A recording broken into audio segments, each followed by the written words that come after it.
Educare বায়োলজিতে সকলকেই স্বাগত। আমি গত ক্লাসে ডিএনএ ফিঙ্গারপ্রিন্টিং এর কয়েকটি বিষয় নিয়ে আলোচনা করেছিলাম।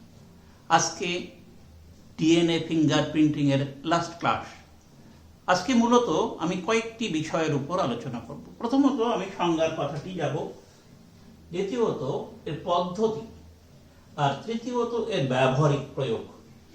এই তিনটে বিষয় আলোচনা করব। ক্লিয়ার?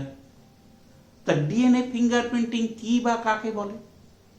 এটা হচ্ছে একটা জৈব প্রযুক্তিগত শনাক্তকরণ পদ্ধতি,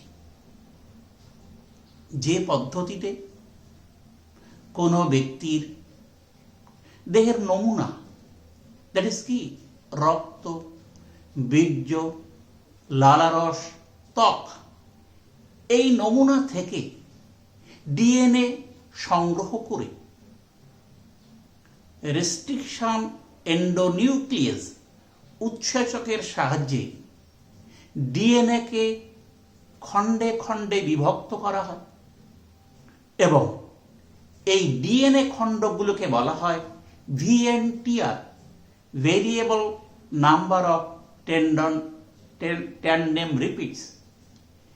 এই ভিএনটিআর এর দৈর্ঘ্য এবং নিউক্লিওটাইডের সজ্জারীতির উপর ভিত্তি করে কোনো ব্যক্তিকে অন্যান্যদের থেকে পৃথক করা বা শনাক্ত করার পদ্ধতিকে বলা হয় ডিএনএ ফিঙ্গারপ্রিন্টিং।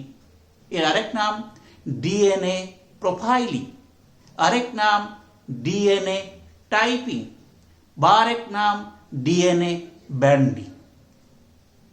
ক্লিয়ার? তাহলে এটা একটা কি জৈব প্রযুক্তিগত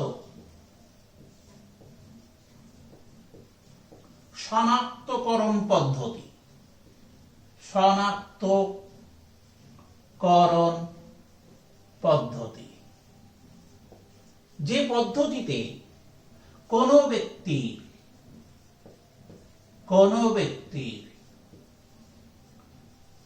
নমুনা, কি সেই নমুনা? রক্ত, বীর্য বা লালারস বা ত্বক, এই নমুনার কোষ থেকে ডিএনএ নিষ্কাশন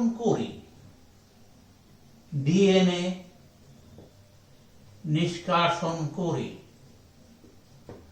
আরই বা রেস্ট্রিকশন এন্ডোনিউক্লিয়াস উৎসেচকের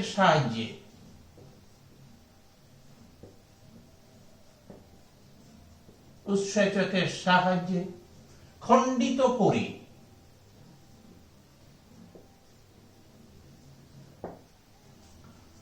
খণ্ডগুলির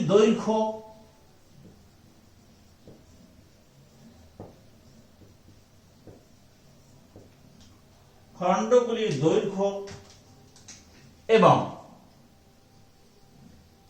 নিউক্লিওটাইড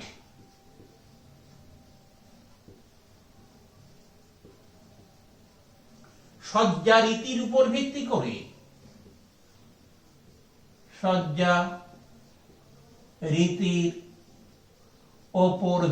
করে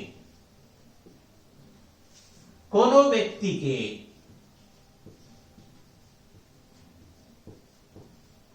অন্যান্যদের থেকে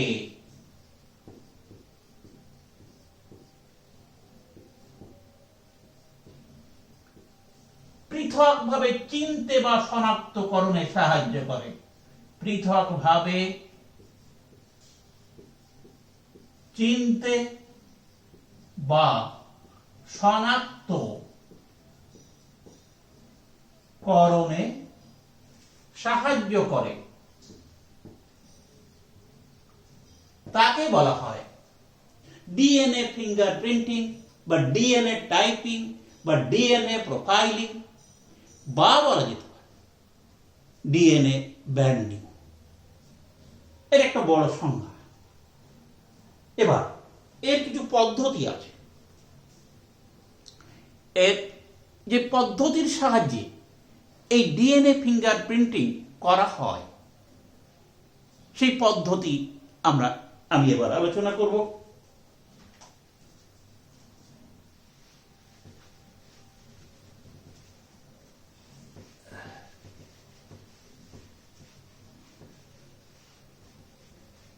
এই পদ্ধতির কতগুলো পর্যায় আছে। পর্যায়গুলো কি কি? পদ্ধতি পর্যায়। এই পদ্ধতি পর্যায়গুলি হলো: 1, নমুনা সংগ্রহ বা ডিএনএর উৎস সংগ্রহ। নমুনা সংগ্রহ বা একে বলা হয় ডিএনএর উৎস সংগ্রহ। এখানে কি করা হয়? কোন ব্যক্তির দেহ থেকে নমুনা সংগ্রহ করা। এই নমুনা কি? রক্ত বা লালারস বা হতে পারে বীর্য বা ত্বক। এগুলো হচ্ছে নমুনা। এই নমুনা সংগ্রহ করা। এই নমুনার কোষ থেকে ডিএনএ নিয়ে ফিঙ্গারপ্রিন্টিং করা হয়। ক্লিয়ার? খুব অল্প পরিমাণ নমুনা হলেই যথেষ্ট। এই নমুনা কে এগুলো থেকে কলা কোষ থাকে। কলা কোষ, এই যে রক্ত, লালারস, বীর্য, ত্বকের কলা কোষ, এগুলোই হচ্ছে নমুনা। এই নমুনা সংগ্রহ করা হয় বিশেষ করে অপরাধ স্থল থেকে বা নিপীড়িত ব্যক্তির থেকে। এই নমুনা সংগ্রহ করা হয় ফার্স্ট অ্যান্ড ফরমোস্ট। এই নমুনায় থাকে কলা কোষ। এই কলা কোষই ডিএনএর উৎস। এই জন্য নমুনা সংগ্রহ বা ডিএনএর উৎস সংগ্রহ। ব্যাস। নাম্বার 2 হল নমুনা সংগ্রহের পরে ডিএনএ নিষ্কাশন। DNA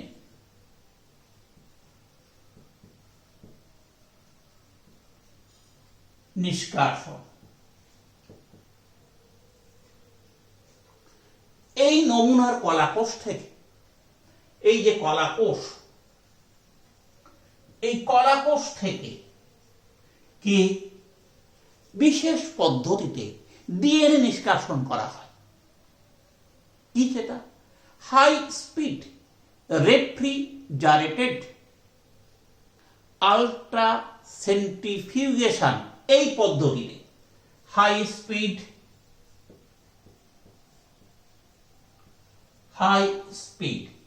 refrigerated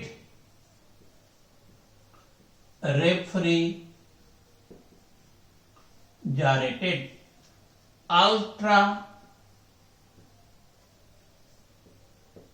centrifugation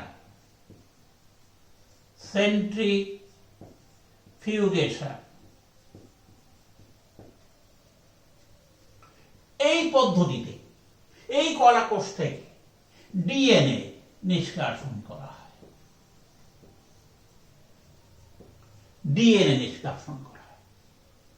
clear? এই ডিএনএ কে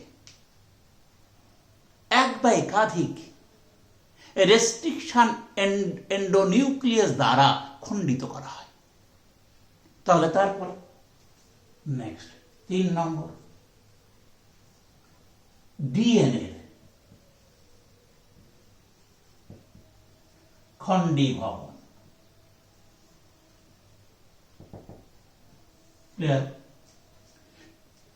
এই যে ডিএনএ কি করা হয়? এক বা একাধিক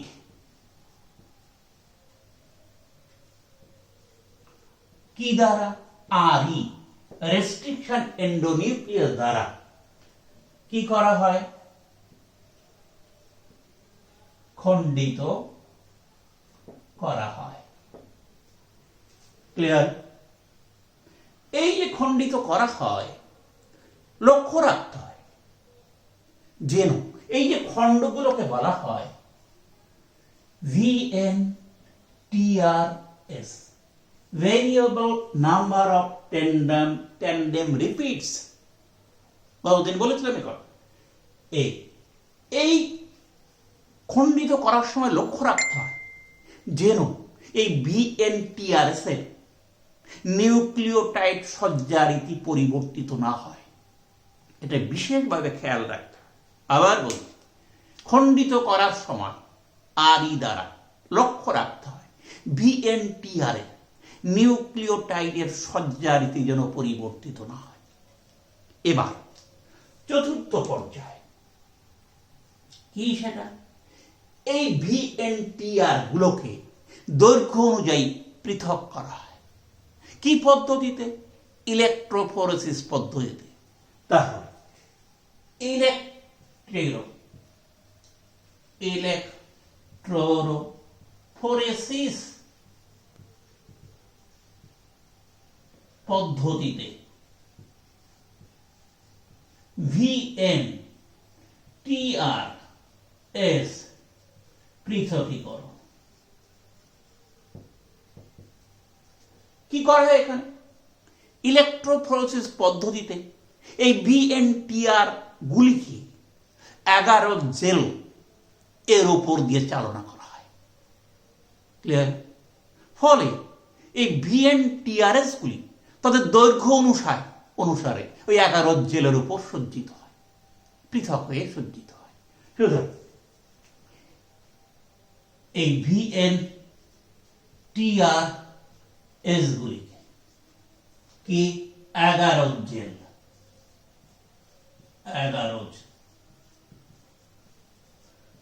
জেল এর ওপর চালনা করা হয়।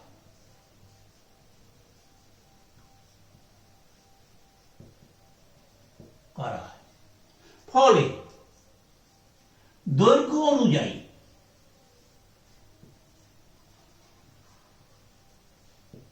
VNTRS গুলি পৃথক হয়।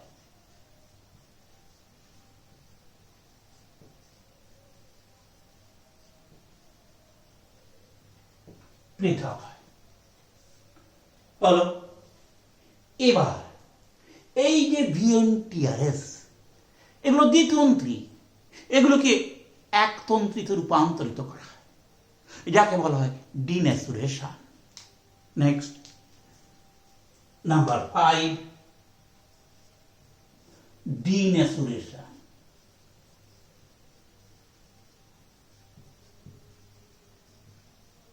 কি করা হয়?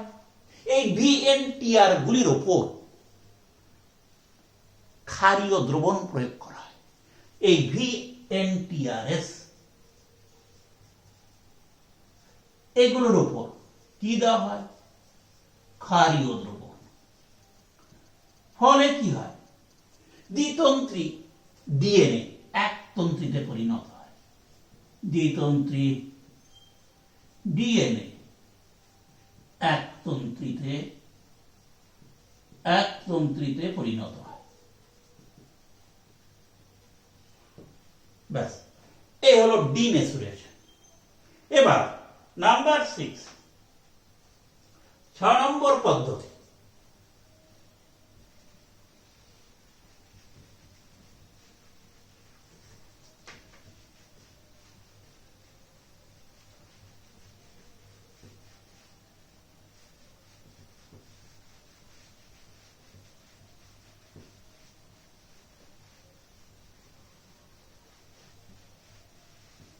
নাম্বার 6, 6 নম্বর পর্যায় হল এই যে একতন্ত্রী, বিশেষ করে এই ডিএনএগুলি, এগুলিকে একটা বিশেষ পদ্ধতি যাকে বলা হয় সাদার্ন ব্লটিং, এই সাদার্ন ব্লটিং পদ্ধতিতে নাইট্রোসেলুলোজ পেপারের ওপর স্থানান্তরিত করা।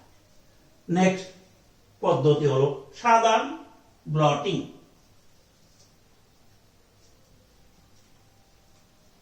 সাদার্ন ব্লটিং পদ্ধতি। কতদিন বলেছিলাম পদ্ধতির সম্পর্কে সংক্ষেপ।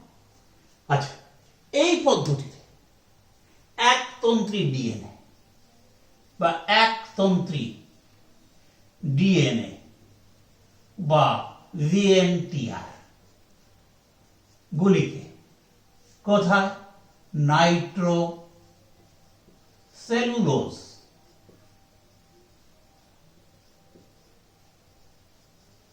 পেপারে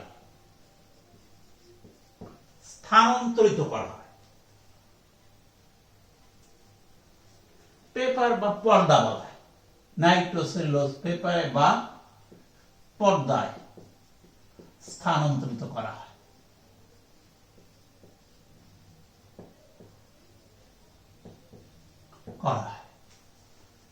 নাম্বার 7, এবার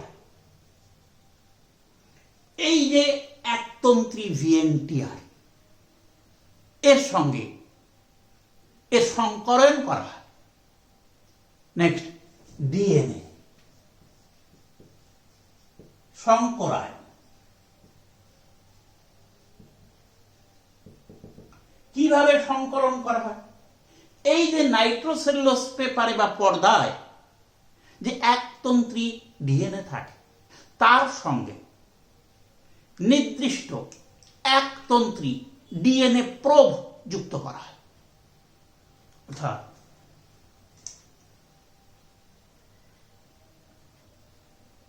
ডিএনএ একতন্ত্রী কিন্তু বা ভিএনটিআর একতন্ত্রী যুক্ত নাইট্রোসেলুলোজ পর্দায় কি যোগ করা হয়? পর্দায় যুক্ত করা হয় একতন্ত্রী ডিএনএ প্রোব। এই একতন্ত্রী ডিএনএ প্রোবের নিউক্লিওটাইড গুলো জানা, বুঝতে পেরেছ? সুতরাং কি হয় এবার? এ পরিপূরক ডিএনএ, এই ভিএনটিআর একতন্ত্রী ভিএনটিআর পরিপূরক ডিএনএ যুক্ত প্রোবের সঙ্গে এর সংকরায়ন হয়। সুতরাং এখানে কি হয়? একতন্ত্রী ভিএনটিআরএস এর পরিপূরক একতন্ত্রী ডিএনএ প্রবে সংকরায়ন হয়। অর্থাৎ নির্দিষ্ট নিউক্লিওটাইড যুক্ত ডিএনএ প্রোবের সঙ্গে, একতন্ত্রী কিন্তু প্রোবের সঙ্গে এই পরিপূরক ডিএনএ একতন্ত্রী ডিএনএ যেটা হলো ভিএনটিআর তার সংযুক্তি ঘটে। একেই বলা হয় ডিএনএ সংকরায়ন। আবার বলছি, একতন্ত্রী প্রোব তার পরিপূরক ডিএনএ যুক্ত প্রোবের সঙ্গে সংযুক্ত হয় হাইড্রোজেন বন্ধনী দ্বারা। ফলে এই ডিএনএ সংকর বা সংকর ডিএনএ সৃষ্টি হয়। সংকর ডিএনএ। নাম্বার 8, এরপরে এই যে সংকর ডিএনএ বা দ্বিতন্ত্রী ডিএনএ যুক্ত নাইট্রোসেলুলোজ পর্দা বাফার দ্রবণে ধৌত করা হয়। নেক্সট, তাহলে ধৌতকরণ,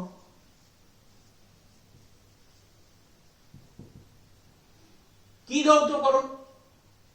সংকর ডিএনএ যুক্ত কে নাইট্রো সেলুলোজ পর্দা কি বাফার দ্রবণ দ্বারা ধৌতকরণ করা হয়।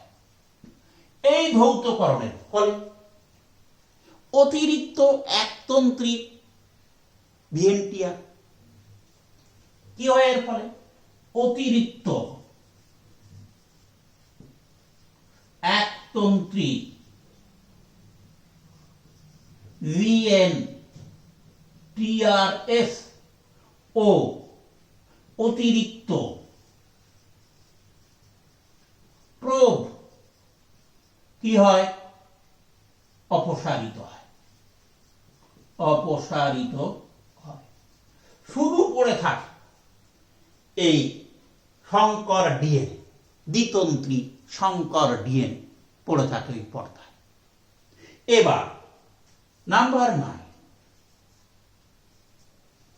এবার ওই দ্বিতন্ত্রী ডিএনএ যুক্ত বা দ্বিতন্ত্রী ভিএনটিআর যুক্ত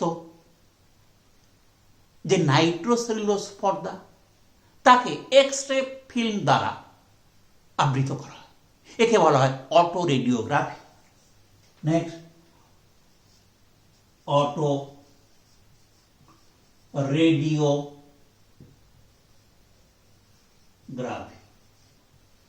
এখানে কি করা হয়? এখানে এই সংকর বা দ্বিতন্ত্রী ডিএনএ বা ভিএনটিআর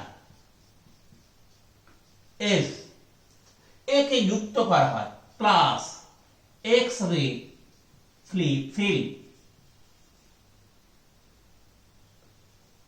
ফিল্ম দ্বারা কি করা হয়? আবৃত করা হয়। এই আবৃত করলে এই ফটোগ্রাফিক ফিল্মে ওই ভিএনটিআর এর কালো ব্যান্ড সৃষ্টি হয়।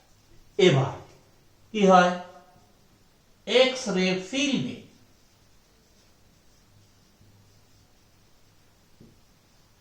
ভিএনটিআর এর কালো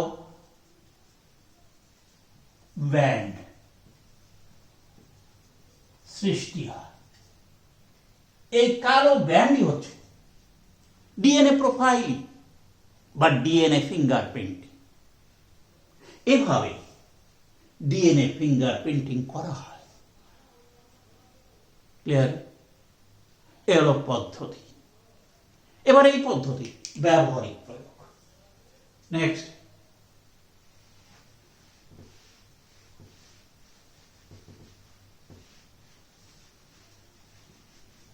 এর ব্যবহারিক প্রয়োগ। ব্যবহারিক ক্ষেত্রে বর্তমানে এই পদ্ধতি খুবই গুরুত্বপূর্ণ। কিছু কিছু ক্ষেত্রে এর তুলনা নেই, যা বর্তমান জগতে এক অপরিহার্য বিষয়। এর প্রয়োগ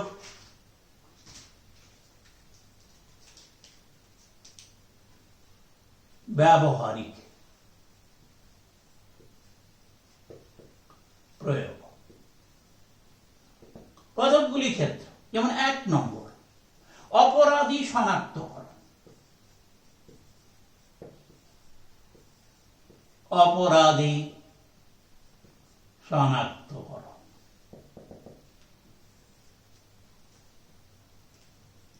অপরাধস্থল থেকে বা নিপীড়িত ব্যক্তির দেহ থেকে নমুনা সংগ্রহ করা। আর অন্যদিকে সম্ভাব্য অপরাধী, একাধিক অপরাধী দেহ থেকে নমুনা সংগ্রহ করা হয়। এবার উভয় নমুনার ডিএনএ ফিঙ্গারপ্রিন্টিং তৈরি করা হয়। ক্লিয়ার?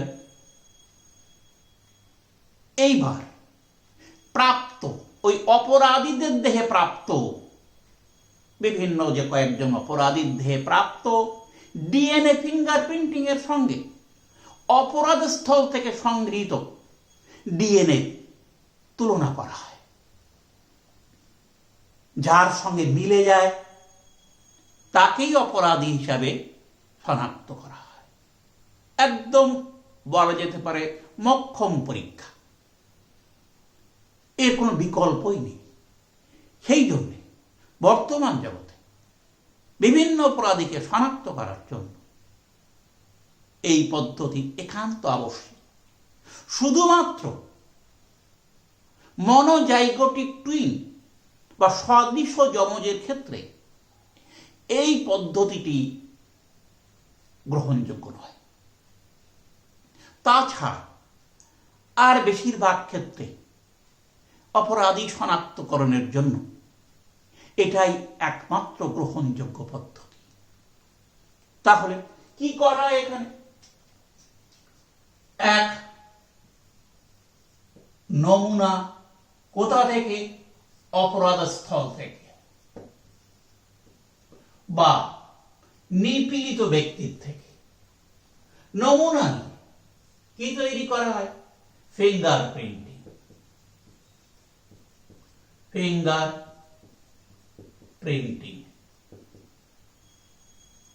আচ্ছা, এখানে দেখো 1 নম্বর, 2 নম্বর, তৃতীয়, এরকম একাধিক ব্যক্তির দেহ থেকে নমুনা নিয়ে, ধরো রক্ত কিংবা বীর্য, এই সমস্ত নমুনা নিয়ে এরও নমুনা, এরও নমুনা, এখান থেকে এই ডিএনএ প্রোফাইলিং এরকম ব্যান্ড তৈরি করা হয়।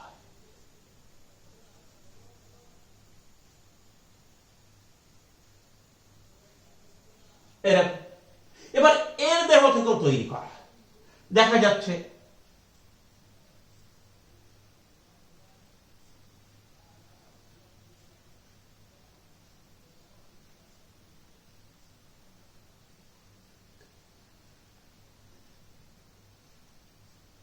এরকম। আবার দেখো এর দেহ থেকে এই এই এই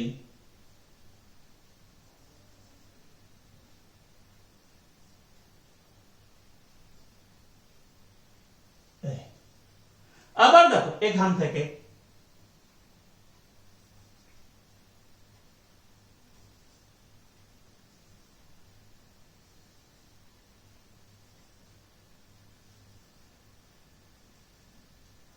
এই যে নমুনা, ধরো এই প্রথম ব্যক্তি, এই নমুনার সঙ্গে এই দ্বিতীয় ব্যক্তির নমুনার অনেক মিল আছে। সুতরাং এই দ্বিতীয় ব্যক্তিকেই অপরাধী হিসাবে শনাক্ত করা হয়।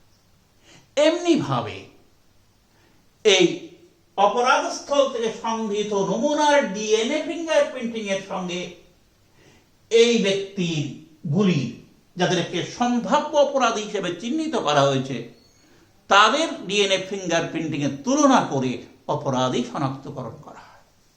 খুবই উল্লেখযোগ্য পদ্ধতি। নাম্বার 2, দ্বিতীয়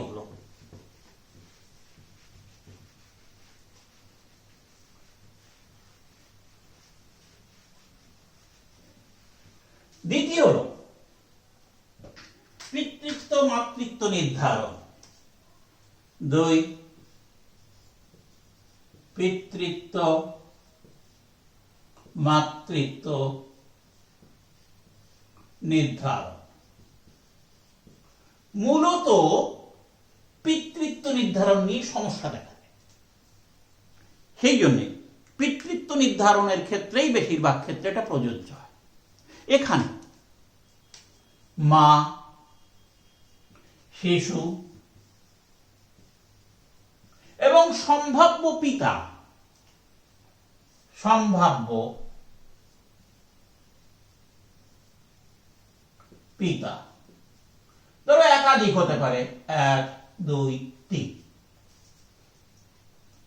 এখানে মায়ের দেহ থেকে বা রক্ত যে কোনো নমুনা থেকে ডিএনএ ফিঙ্গারপ্রিন্টিং করা হয়।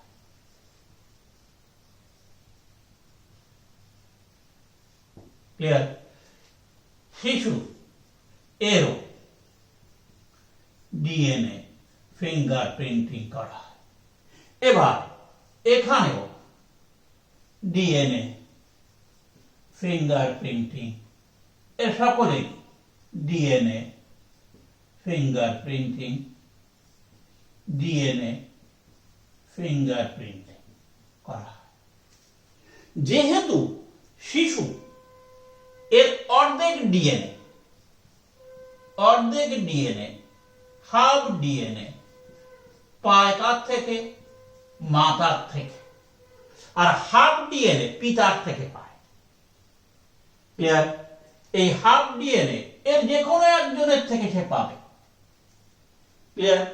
পেলে এর মোট যে ডিএনএ এখানে রয়েছে, তাহলে এই সন্তানের হাফ ডিএনএ মা এবং হাফ ডিএনএ পিতা থেকে এসেছে।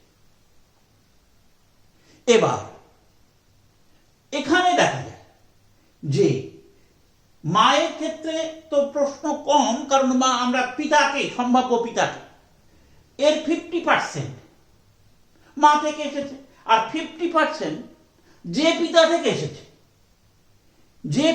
এসেছে, এর এই 50% যদি এই পিতার ডিএনএ এর সঙ্গে মেলে তাহলে এই সম্ভাব্য পিতা, যদি এই পিতার ডিএনএ এর সঙ্গে মেলে তাহলে সম্ভাব্য পিতা এই, আর যদি এর সঙ্গে মিলে তাহলে যে কোনো একজনের সঙ্গে মিলবে। যদি এই 3 জন সম্ভাব্য পিতার দাবিদার, তাহলে মাতার অর্ধেক ডিএনএ এর সঙ্গে 50% এই শিশুর 50% ডিএনএ মিল থাকবে, পিতার বাকি 50% পিতার যে কোনো জাত আসল পিতা, বায়োলজিক্যাল ফাদার, তার সঙ্গে মিল থাকবে। এইভাবে সম্ভাব্য পিতাকে শনাক্ত করা হয়ে থাকে। এই হল পিতৃত্ব মাতৃত্ব নির্ধারণ। 3 নম্বর হল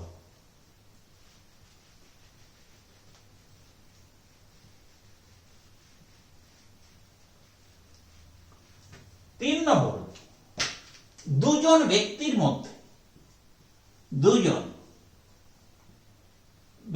মধ্যে সম্পর্ক নির্ণয়।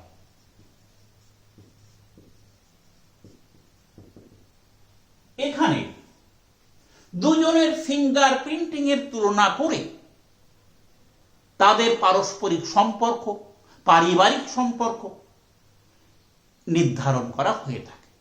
অনেক সময় দেখা যায় যে হারিয়ে যাওয়া কিংবা অনেক সময় নিখোঁজ হয়ে যাওয়া,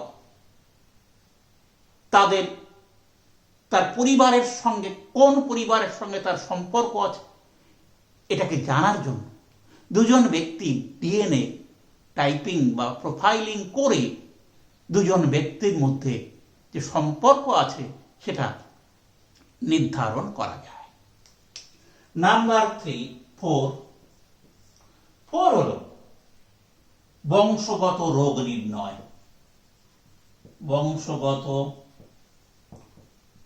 নির্ণয়। ডিএনএ ফিঙ্গারপ্রিন্টিং দ্বারা, কি ব্যক্তির রোগ উৎপাদনকারী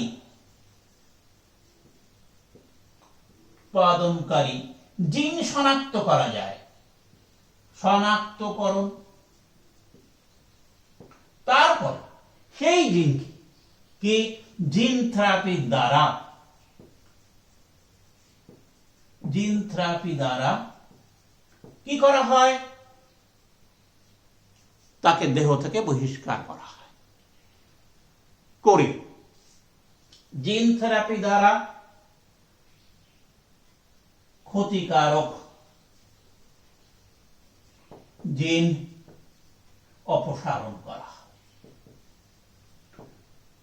করল তিনি তার রোগ নিরাময় হতে পারে।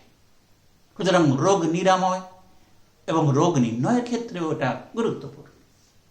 নাম্বার 5, নেক্সট হল সব দেহ শনাক্তকরণ।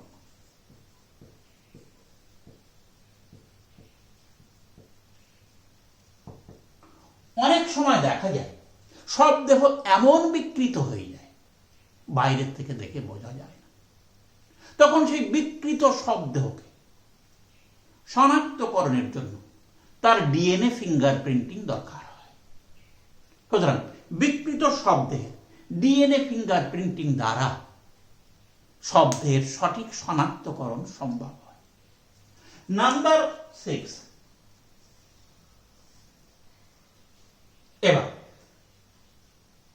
অনুপ্রবেশকারী শনাক্তকরণ। অনুপ্রবেশকারী শনাক্তকরণ।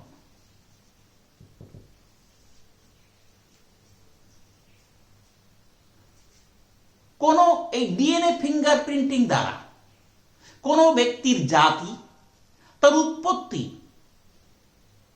নির্ধারণ করা যায়। কিভাবে? ওই ব্যক্তির ডিএনএ ফিঙ্গারপ্রিন্টিং এর ভিত্তিতে সে কোন জাতি বা কোন দেশ থেকে এসেছে সেটাকে শনাক্ত করা যায়।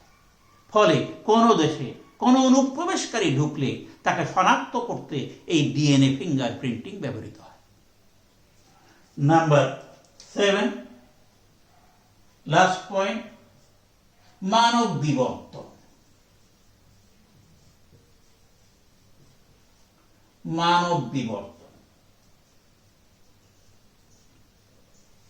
এই ডিএনএ ফিঙ্গারপ্রিন্টিং এর সাহায্যে বিভিন্ন মানব জাতির মানুষের বিভিন্ন জাতির মধ্যে সম্পর্ক, আবার বন মানুষের সঙ্গে মানুষের সম্পর্ক প্রভৃতি নির্ণয় করা যায়। এ থেকে মানুষের উৎপত্তি ও বিবর্তনগত ধারণা পাওয়া যায়। সুতরাং মানুষের উৎপত্তি বিবর্তনগত ধারণা লাভ করতে গেলে এই ডিএনএ ফিঙ্গারপ্রিন্টিং একটা উল্লেখযোগ্য পদ্ধতি হিসাবে পরিগণিত হয়। আমাদের শেষ হলো ডিএনএ ফিঙ্গারপ্রিন্টিং, সঙ্গে সঙ্গে শেষ হলো বংশগতির আণবিক ভিত্তি এই অধ্যায়টি। আমরা পরে আরেকটি বিষয় নিয়ে আলোচনা করব। শেষ করছি, ভালো থাকবেন।